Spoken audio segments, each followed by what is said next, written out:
Hi guys, we are the group 3 and our research title is all about rice mungo curls enriched with alugbati leaves powder. Introduction. Nowadays many innovations were made in the food industry. One of these trends is the field of food innovation in use vegetable in making some snacks. According to Cinder 2020, rice or the Orza savita is the world's most important food crops. That foods a primary source of food for large segments of world population, that more than half of the world population. And Raman 2018, mung beans or Vigna radiata are high in nutrients of antioxidants which may provide health benefits. In fact, they may protect against heat stroke, aids this digestive health, promote weight loss, uh, a bad LDL cholesterol, blood pressure, and blood sugar level. While in Tanco et al. 2015, alugbati or Bacella alba-L is primarily utilized as food. It also has medical value. The two varieties, namely the in the country, are red steam and the green steam. Alugbati enriched with sa sapiens and other minerals. It also regarded as a good source of vitamin A. Main objective of this study is to develop a food product, particularly rice mungo curls, enriched with alugbati leaves powder. Specifically, it aims to first describe the sensory characteristics of the developed rice mungo curls enriched with alugbati leaves powder in terms of taste, color, texture, and odor.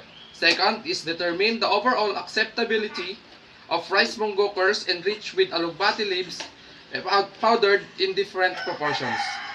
The third one is to determine the existence of significant differences of the sensory characteristics of rice mungo curls enriched with alugbati leaves powder on the different treatment.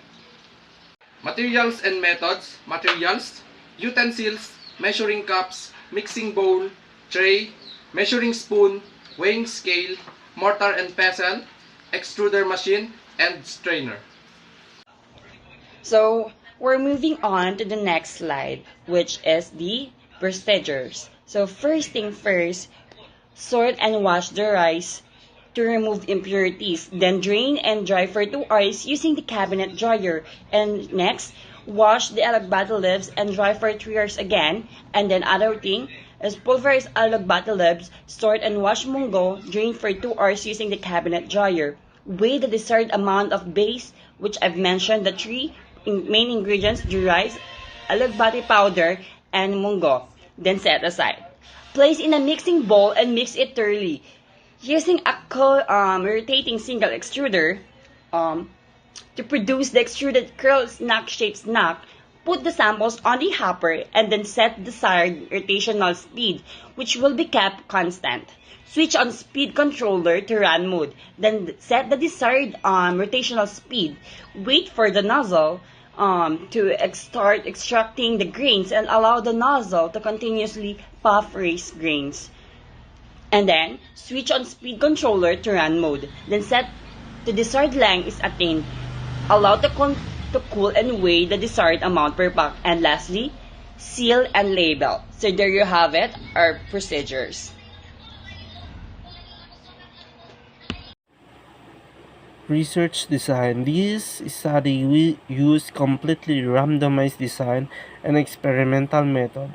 4 different treatments were used as follow. Treatment 1, rice 850 grams, mungo 150 grams, alugbati 5 grams. And treatment 2, rice 875 grams, mungo 125 grams, alugbati 5 grams. In treatment 3, rice 900 grams, mungo 100 grams, alugbati 5 grams. And last treatment, rice 1000 grams, mungo 100 grams, and alugbati 5 grams. And sensory evolution was performed using 30 panelists comprising of staffs of faculty members of Isabela State University, Kawayan Campus, whose, whose age ranges from 21 to 50 years old.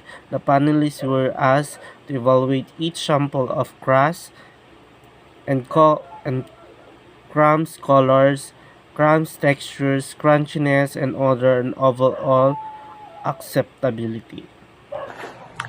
Instrument use to determine the sensory evaluation of rice mungo curls with powdered alugbati, as well as the acceptability of the product. The following options and verbal interpretation were used. Data gathering procedures. After the validation of the instrument, the researchers secured a written permit to the administrators of Isabela State University, Kawayan Campus.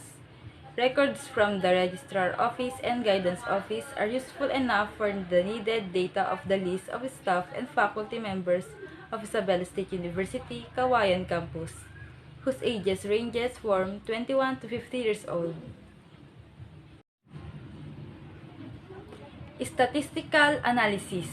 Mean was used in determining the level of sensory acceptability of the product as to color, crunchiness, texture, odor, and general acceptability. ANOVA was used to determine if there is significant differences among the treatment samples in terms of color, crunchiness, texture, odor, and general acceptability of the rice mungo curls enriched with alugbati leaves powder. Thank you and God bless!